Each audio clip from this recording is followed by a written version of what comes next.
এইটুকু তো এই ফোনটা ধরো, হ্যাঁ ফোনটা করো।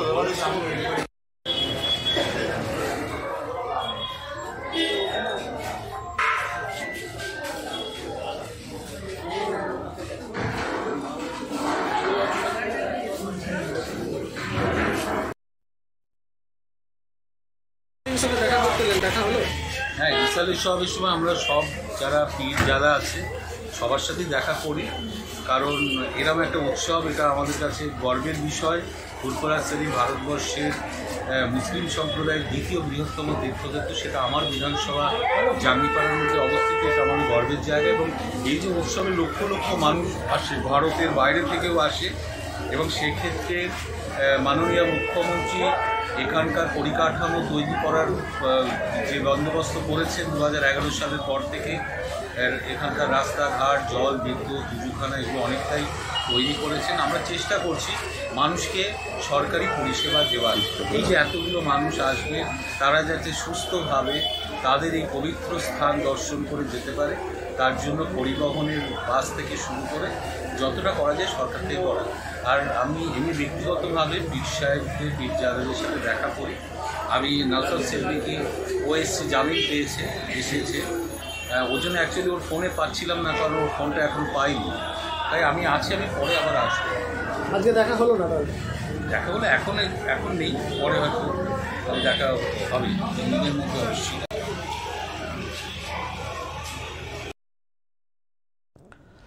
প্রিয় দর্শক, আমি শফিকুল ইসলাম এবং আপনারা দেখছেন আরামবাগ টিভি। দর্শক, আবারও দুধেল গায়ে মনে করে আবারও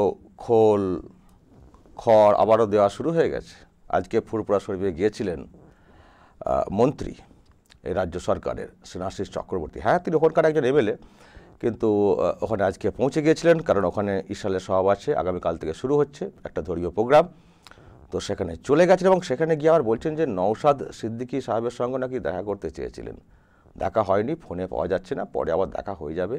জামিন পেয়েছেন, এসছেন, জামিন পেয়েছেন যেন ওনারাই ছাড়িয়ে এনেছেন আর কি, তিনি দেখা করতে এসছেন। জামিন কেন নিতে হলো? আর পীর জাদাদের সঙ্গে দেখা সাক্ষাৎ করেন, কত খাতির, কত সম্মান। আর সেই পীর জাদাকে যখন কলকাতার ওই রাস্তাতে টানতে টানতে হেঁচড়াতে নিয়ে যাওয়া হচ্ছিল, সেদিন কোথায় ছিলেন মন্ত্রী স্নেহাশিস চক্রবর্তী? ছবিটা কি ভুলে গেছেন? আমি আজকে জাস্ট ছবিটা একবার স্মরণ করানোর জন্য দেখাবো। জাস্ট স্টিল ছবি দেখুন। পীর জাদা, নওশাদ সিদ্দিকী, আইএসএফ এমএলএ একটা মুভমেন্ট করছিলেন কলকাতার বুকে। যদিও তাদের একটা অন্য রকমের প্রোগ্রাম ছিল, তার জেরে যা হয়েছিল আপনারা জানেন, আমি সে বিষয়ে বিস্তারিত ব্যাখ্যা যাচ্ছি না। সেই সময় যখন লাঠিচার্জ করছিল পুলিশ, তিনি সামনে গিয়ে রুখে দাঁড়াচ্ছিলেন, কারণ তাদের কর্মীদেরকে মারধর করা হচ্ছিল, লাঠিচার্জ করা হচ্ছিল। সেই সময় তাকে টানতে টানতে হেঁচড়াতে পুলিশ যেভাবে নিয়ে যাচ্ছিল, পীর জাদা, যারা মাথায় টুপি সবসময় রাখার চেষ্টা করেন, সেই টুপি খুলে পড়ে যাচ্ছিল। নওশাদ সিদ্দিকী সাহেব সেই টুপি ধরে কোনো রকমের তিনি প্রিজন ভ্যানে ওঠেন, উঠে আবার সেই টুপি পরেন। আমরা কি ভিডিওটা ভুলে গেছি? তখন কোনো আবেগ ছিল না, তখন কোনো খারাপ লাগেনি যে আপনার এলাকার একটি জায়গা ফুরফুরা শরীফ আপনার বিধানসভা এলাকার মধ্যে পড়ে, সেখানকার একজন পীর জাদা, তাকে ওইভাবে টানতে হাঁচড়াতে গাড়িতে তোলা হচ্ছে। তারপর তাকে অ্যারেস্ট করা হলো, তার নামে নন বেলেবল সেকশনে মামলা করা হলো। তারপর কি বলা হচ্ছিল? তিনি নাকি অমক কোথা সব কার সঙ্গে সব যুক্ত, তারপরে তার অ্যাকাউন্টে নাকি সব টাকা ঢুকেছে, হাওয়ালা কাণ্ড, কত কি যেন। শুধু একটা শব্দ বলতে বাকি রেখেছিল যে নওশাদ সিদ্দিকী হচ্ছেন একজন টেররিস্ট, জঙ্গি, শুধু এটাই বলতে বাকি রেখেছিল। বাকি যা বলেছিল তাদের সরকার এবং তাদের দল সব ভুলে গেছেন। আজকে যখন জামিন পেয়ে একটা কঠিন আইনি লড়াইয়ের মাধ্যমে লড়ে যখন জামিন পেয়ে বাড়িতে ফিরেছেন, চলে গেছেন দেখা করতে। কি মুখ নিয়ে গেছেন? দর্শক, এই প্রশ্ন আমার না, এই প্রশ্ন ওখানকার মানুষের অনেকের। আমি এই নিয়ে একটু কথা বলবো। একজন পীর জাদা, ফুরফুরা শরীফের খুবই বয়স্ক মানুষ ইব্রাহিম সিদ্দিকী, যিনি গ্রেপ্তারের পর গর্জে উঠেছিলেন, তাকে একেবারে অনলাইনে নেওয়ার চেষ্টা করছি। এই মুহূর্তে আমার সঙ্গে রয়েছেন ইব্রাহিম সিদ্দিকী। ইব্রাহিম সাহেব, আজকে তাহলে আপনাদের এলাকাতে মন্ত্রী গিয়েছিলেন স্নেহাশিস চক্রবর্তী? আজকে স্নেহাশিস চক্রবর্তী সাহেব এসে রাস্তায় ঘোরাঘুরি করে গেছে, এবং আমার ভাইপো নওশাদ সিদ্দিকী উনি জামিন, আফসোস দুঃখের বিষয়, আজকে ফুরফুরার পীরজাদা ভারত স্বাধীনে টেনে হেঁচড়ে দিয়ে থানায় জেলে ভরেন। কি ধরনের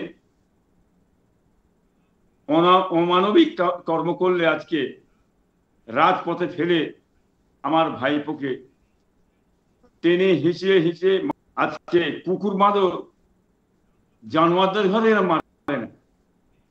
এই রাজ্য সরকারের পুলিশ প্রশাসন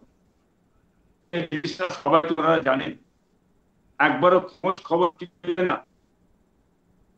এই রাজ্য সরকারের এই যে সেনাবাহিনী মন্ত্রী সাহেব এসছেন, হ্যাঁ একেবারে দোকান কাটা। হ্যাঁ, আমার ভাইপো কি ক্রিমিনাল নাকি? তাকে এইভাবে মেরে ট্রেনে দিয়ে গেলে আমার ভাইপো কি কাছে টাকা দিয়েছে? হাওড়া কেলেনকে টাকা দিয়েছে তো বলে নিলেন, বলে নেওয়ার পরে আজকে আপনি এসেছেন ফুরফুরা শরীফে। হ্যাঁ, কোন মুখ নিয়ে এলেন? হ্যাঁ, যে বংশের যে খানদানের গায়ে মেরে পিঠে পিঠে করলেন, আজকে ফুরফুরা দুর্নাম বদনাম করলেন বাংলার মানুষের কাছে। দেখছেন ভাইপোর সঙ্গে দেখা করতে এসছে।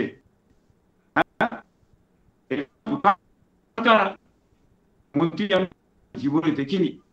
এই রাজ্য সরকার এই কাজটা করেছে, দেখছে কি কাজ করেছে। ভোটটা নেওয়ার সময় এর আগে ফুটপাথে এসে ভোটটা নিয়ে দিয়েছি, ভোট নিয়ে যাওয়ার পরে এখন ক্ষমতায় এসে উনি একদম পুরোপুরি ভুলে গেলেন। স্বার্থ এত বড় স্বার্থপর, হ্যাঁ, এরকম স্বার্থপর দেখা যায় না। হ্যাঁ, আফসোস দুঃখের বিষয়, একবার কোন মুখ নিয়ে উনি আজ ফুরফুরা মহল্লায় এলেন? কোন মুখ নিয়ে উনি পীরজাদা ভাই আমার ভাইপোর সঙ্গে দেখা?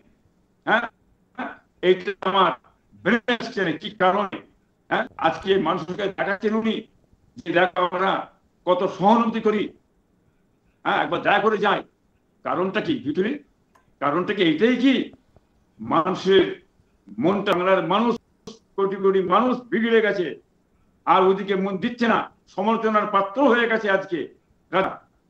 সেইটাকে মেকআপ দেওয়ার জন্য, ম্যানেজ করার জন্য উনি কি ফুরফুরা শরীফে এসছেন? এসে জনগণের কাছে 21, 22, 23 সাল সব কোটি কোটি মানুষ এখানে আসে, সেটাই যে কি বার্তা দিতে চাইছেন উনি। হ্যাঁ, এটা কি বাংলার মানুষ বুঝতে পারছেন না উনি কেন এসেছেন? উনি তেল মারতে এসেছেন নাকি? হ্যাঁ, মাথায় জুতো মেরে গরু দান করতে এসেছেন ফুরফুরা শরীফে? হ্যাঁ, কি কারণে এসেছেন? হ্যাঁ, আপনাকে লজ্জা করলো না? ইব্রাহিম সাহেব যেটা পরিষ্কার বুঝতে পারছি যে এবার আপনাদেরকে আবারও কন্ট্রোল করার চেষ্টা হচ্ছে। আসলে যেটা আপনি বলছেন যে কোথাও হয়তো বুঝতে পেরেছে শাসক যে মানুষ এবার সংখ্যালঘুরা বিগড়ে গেছেন, সেই জন্য এবার বলেওছেন আপনাদের ইশারায় সভা হবে, সেখানে সব গাড়ি দেওয়া হবে, আসা যাওয়ার ব্যবস্থা করা হবে, কত পরিষেবা দেওয়ার কথা মমতা ব্যানার্জি এই করেছেন সেই করেছেন, অনেক কথা বলেছেন, আরও করবেন, এই সব বলেছেন। তাহলে কি এটুকু পরিষ্কার যে আবারও সেই ড্যামেজ কন্ট্রোল করার চেষ্টা হচ্ছে আপনাদেরকে দিয়ে ভোটটাকে? এটা পুরোপুরি একদম, এটা পুরোপুরি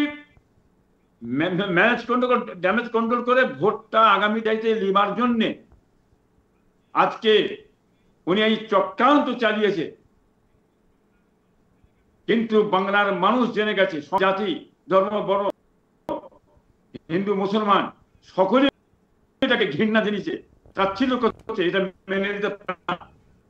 আজকে বাংলার মানুষ বলছে এটা অন্যায়, এটা অন্যায়। ওনার পার্টির ছেলেরা, তৃণমূল পার্টির ছেলেরা, তৃণমূল পার্টির নেতারা বলছে এটা মেনে নেওয়া যায়, এটা অন্যায়। এই অন্যায় ইচ্ছা করে কেসটা সাজিয়ে আজকে আমার ভাইপোকে জেলে ভরলেন। জেলে ভাত আপনি প্রায় 40 দিন আমার প্রমাণ সেটা ম্যানেজ করার জন্য সাহেব পাঠিয়েছেন। হ্যাঁ, উনি বলতে চাইছেন কি পানি দেওয়া হবে, লাইট দেওয়া হবে, আপনার এই সমস্ত কাজকাম করার জন্য হ্যাঁ উনি এসছেন। আমরা বলেছি বলেছি এই সরকারের লাইট পানি আপনার এই লোবো না, আপনি ফিরিয়ে নিয়ে যান, দরকার নেই। হ্যাঁ আপনি সেই সরকারের মারামারি দিতে রাজি নয়, আপনারা ফিরিয়ে যান। ম্যানেজ করার চেষ্টা করছেন, এই ম্যানেজ করতে পারবে না বাংলার মানুষ। আপনি একটাই মাত্র খুঁজছেন, ভোটটা সংখ্যালঘু মানুষ ঘুরে গেছে, সেটা ঘোরাবার জন্য ঘুরে বেড়াচ্ছেন এই মাতামাত করে। সেই যে আমার ভাইপো দেখাও করেন ওনার সঙ্গে দেখাও করেন, বেড়াচ্ছেন। আজকে উনি এই জিনিসের ম্যানেজ করার জন্য ঘুরে বেড়াচ্ছে। বাংলার মানুষ সেটা জেনে যে পঞ্চায়েত করে ওনাকে জবাবটাই বাংলার মানুষ আমার এই রাজ্য সরকারকে দিয়ে দেবে।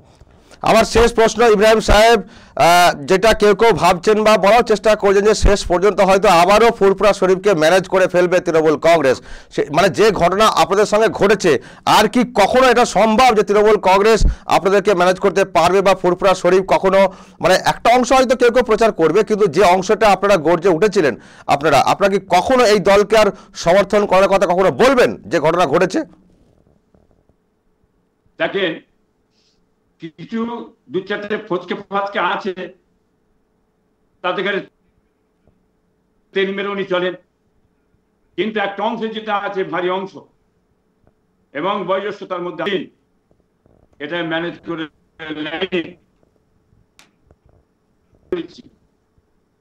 যে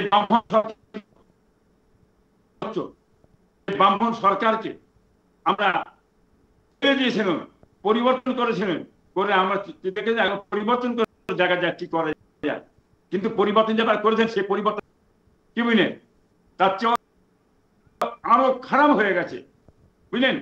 পুনরায় এখন আমার চাইছি পরিবর্তন আমার চাইছি। অতএব বাংলা থেকে সকলে মিলে তাড়াতে হবে। কোনোদিন একটা অংশ যে আমরা যাচ্ছি কোনোদিন মেনে নিই না, দেবো না কোনোদিন। আর বাংলার মানুষ মেনে বাংলার টান মেরে খাতে ফেলে দেবে। কেন?